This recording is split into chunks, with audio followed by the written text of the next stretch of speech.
இன்னைக்கு வீடியோவில் பெங்களூரில் நடந்த ஒரு சம்பவத்தை பற்றி தான் பார்க்க போகிறோம். நேற்று அதாவது மே 20 மத்தியானம் 1:20 1:30 வரைக்கும் ஒரு பயங்கரமான தண்டர் நாய்ஸ் கேட்டிருக்கு. இந்த சவுண்டு பெங்களூரில் கல்யாண் நகர், மரத்தாஹள்ளி, ஒயிட்ஃபீல்ட், சர்ஜாப்பூர், ஹெப்பகோடி இதே மாதிரி சிட்டிஸ்லலாம் கேட்டிருக்கு.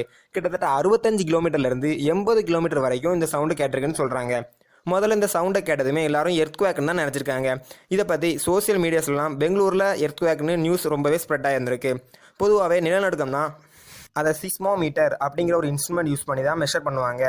ஆனால் இந்த சவுண்டு எர்த்குவேக்னால வரல, இந்த சிஸ்மோமீட்டர் எந்த கிரவுண்ட் வைப்ரேஷனுமே கேப்சர் பண்ணலை அப்படின்னு சொல்லி கர்நாடகன் ஸ்டேட் டிசாஸ்டர் மேனேஜ்மெண்ட் சென்டரோட சயின்டிஸ்ட் ஜெகதீஷ் சொல்லியிருக்காரு. அதே மாதிரி எர்த்குவேக்னா இந்த வைப்ரேஷன்லாம் ஒரு குறிப்பிட்ட இடத்துல மட்டுமே இருக்காது, அதோட எஃபெக்ட் வந்து ரொம்ப லார்ஜாக இருக்கும், எங்கள் சென்சார்ஸ் எந்த ரீடிங்ஸுமே சென்ஸ் பண்ணலை அப்படின்னு சொல்லி இந்த கர்நாடகன் ஸ்டேட் டிசாஸ்டர் மேனேஜ்மெண்ட் சென்டரோட டேரக்டர் ரெட்டி வந்து சொல்லியிருக்காரு. அப்போ இது எர்த்குவேக்லன்னா வேறு என்ன தான் இருக்கும்? மக்கள் இதை பற்றி ரொம்பவே யோசிக்க ஆரம்பித்தாங்க. இன்னும் நிறைய பேர் ஏலியன்ஸால் தான் இதேமாதிரி சவுண்ட்லாம் கேட்டிருக்கோம் அப்படின்னு சொல்லி வதந்திகளும் நிறைய பேர் பரவ ஆரம்பிச்சிச்சு. இன்னும் நிறைய பேர் இந்த சவுண்ட்ஸை பற்றி மீம்ஸ்லாம் க்ரியேட் பண்ணி போட ஆரம்பித்தாங்க. இதெல்லாம் ஒரு பக்கம் இருக்க, இந்த சவுண்டுக்கு காரணம் ஃபைட்டர் ஏர்க்ராஃப்டோட சோனிக் பீம் தான் அப்படின்னு ஒரு நியூஸ் வந்துச்சு. இந்த நேரத்தில் headquarters training command of Indian Air Force ஒரு ஸ்டேட்மெண்ட் சொல்லியிருக்காங்க. அவங்க என்ன சொன்னாங்கன்னா, இந்த ஏர்க்ராஃப்ட் எதுவுமே அந்த ஏரியாவில் பறக்கலை, ஆனால் aircraft and system testing establishment HAL ரொட்டீனாக ஏர்க்ராஃப்டை டெஸ்ட் பண்ணிகிட்டு இருப்பாங்க. இது சிட்டி லிமிட்லேருந்து ரொம்ப வெளியே தான் இருக்குது. இப்படி டெஸ்ட் பண்ணும்போது சில நேரம் சூப்பர்சோனிக் வேவ் கிரியேட் ஆக வாய்ப்பு இருக்குது. அதனால தான் அப்படி ஒரு சவுண்டு கேட்டிருக்கும். இதனால் எந்த பாதிப்பும் இல்லைன்னு சொல்லிட்டாங்க. இப்போ உங்களுக்கு தோணலாம், அது எப்படி அந்த சவுண்டு 80 கிலோமீட்டர் வரை கேட்டிருக்கும், இந்த சோனிக்னா என்ன, சூப்பர் சோனிக்னா என்ன அப்படின்னு கூட உங்களுக்கு தோணலாம். அந்த சவுண்ட் வேவ் எப்படி அவ்வளோ தூரம் கேட்டுச்சுன்னு பார்க்குறதுக்கு முன்னாடி சோனிக்னா என்ன, சூப்பர் சோனிக்னா என்ன அப்படின்னு சொல்லி பார்க்கலாம் வாங்க. இது ஒரு சின்ன எக்ஸாம்பிள் பார்ப்போம். இப்போ ஒரு குளத்துல கல்லை தூக்கி போட்டால் வாட்டர் வேவ்ஸ் அந்த கல்லை சுற்றி கிரியேட் ஆகும். இது எப்படி நடக்குன்னா, ஏற்கனவே ஒரு வெலாசிட்டியில் இருக்கிற வாட்டரில் நம்ம ஒரு டிஸ்டர்பன்ஸ், அதாவது ஒரு கல்லை போட்ட உடனே அந்த டிஸ்டர்பன்ஸோட வெலாசிட்டி அந்த வாட்டரோட வெலாசிட்டியை சேஞ்ச் பண்ணுறதுனால தான் இந்த வேவ்ஸ் எல்லாம் கிரியேட் ஆகுது. அதே மாதிரி தான் நம்ம அட்மாஸ்பியரில் ஏர்க்ராஃப்ட் டிஸ்டர்பன்ஸாக ஆக்ட் ஆகுது. இதனால தான் அங்கே வாட்டர் வேவ்ஸ் கிரியேட் ஆகிற மாதிரி சவுண்ட் வேவ்ஸ் கிரியேட் ஆகுது. இந்த சோனிக், சூப்பர் சோனிக் எல்லாமே இந்த சவுண்ட் வேவ்ஸ் தான். இந்த ரெண்டுக்குமே சின்ன வித்தியாசம் தான் இருக்குது. சோனிக், சூப்பர் சோனிக் ரெண்டுக்குமே தனித்தனியான சவுண்ட் வேவ் ப்ரொஃபைல்ஸ்லாம் இருக்குது. இப்போது நம்ம குளத்துல கல்லை தூக்கி போட்டோம்னா சில வேவ்ஸ் ரொம்ப தூரம் போகும், சில வேவ்ஸ் கொஞ்சம் தூரத்துலேயும் நின்றுடும். அதுக்கு என்ன காரணம்னா, நம்ம போடுற கல்லோட வெலாசிட்டி தான். அது ஹை வெலாசிட்டியில் போட்டோம்னா அது ரொம்ப தூரம் ட்ராவல் பண்ணும். அதே இது கம்மியான வெலாசிட்டியில் போட்டோம்னா அது வந்து கம்மியான டிஸ்டன்ஸ் தான் அந்த வேவ்லாம் கிரியேட் ஆகும்.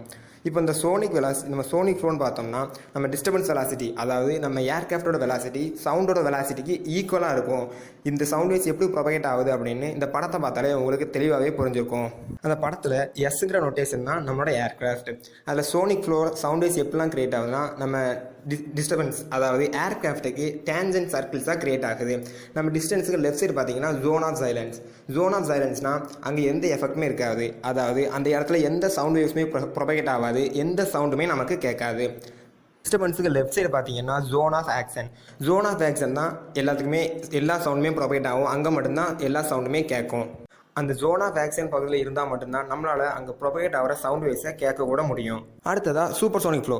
இந்த சூப்பர் சோனிக் ஃப்ளோவில் எப்படின்னா, நம்ம டிஸ்டர்பன்ஸ் வெலாசிட்டி, அதாவது நம்ம ஏர்க்ராஃப்டோட வெலாசிட்டி சவுண்டோட வெலாசிட்டியை விட அதிகமாக இருக்கும். இதில் எப்படி சவுண்ட் வேவ்ஸ்லாம் ப்ரொபகேட் ஆகுதுன்னு சொல்லி அதில் மேலே கொடுத்துருக்க படத்தை பார்த்தாலே உங்களுக்கு தெளிவாக புரியும். அந்த படத்தை பார்த்தீங்கன்னா சவுண்ட் வேவ்ஸ் எல்லாமே ஒரு கோன் ஃபார்மேட்டுக்குள்ளே இருக்கும். இந்த கோனை தான் மேக் கோன்னு சொல்லுவாங்க. மேக்னா ஒன்றும் இல்லை, ratio of disturbance velocity to sound velocity. அதாவது நம்ம ஏர்க்ராஃப்ட் வெலாசிட்டியை சவுண்ட் வெலாசிட்டியால் டிவைட் பண்ணால் வர்றது தான் மேக் நம்பர் அப்படின்னு சொல்லுவாங்க.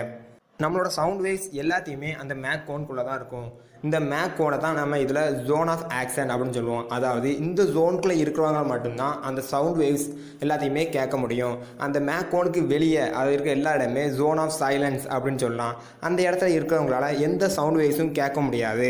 பெங்களூரில் இந்த ஏர்க்ராஃப்டை டெஸ்ட் பண்ணும்போது நம்மளுக்கு சூப்பர் சோனிக் வேவ்ஸ் தான் கிரியேட் ஆகிருக்கு. இந்த ஜோன் ஆஃப் ஆக்ஷனில் உள்ள இடத்துக்கு மட்டும்தான் அந்த லவுட் தண்டர் சவுண்டு கேட்டிருக்கு. அந்த சவுண்டு கிரியேட் ஆனதுக்கு உண்மையான காரணம் இந்த சூப்பர் சோனிக் ஃப்ளோ தான். ஓகே ஃப்ரெண்ட்ஸ், இன்றைக்குள்ள வீடியோ முடிஞ்சது. இந்த வீடியோ உங்களுக்கு நிறைய யூஸ்ஃபுல்லான இன்ஃபர்மேஷனை கொடுத்துருக்கோன்னு நம்புகிறேன். இந்த வீடியோ பற்றின உங்களோட கருத்துக்களை மறக்காமல் கமெண்டில் லீவ் பண்ணுங்கள். இந்த வீடியோ உங்களுக்கு பிடிச்சிருந்தால் லைக் பண்ணுங்கள், மறக்காமல் உங்கள் ஃப்ரெண்ட்ஸுக்கும் ஷேர் பண்ணுங்கள். அப்படியே நம்ம சேனலை சப்ஸ்கிரைப் பண்ணுங்கள். தேங்க்யூ.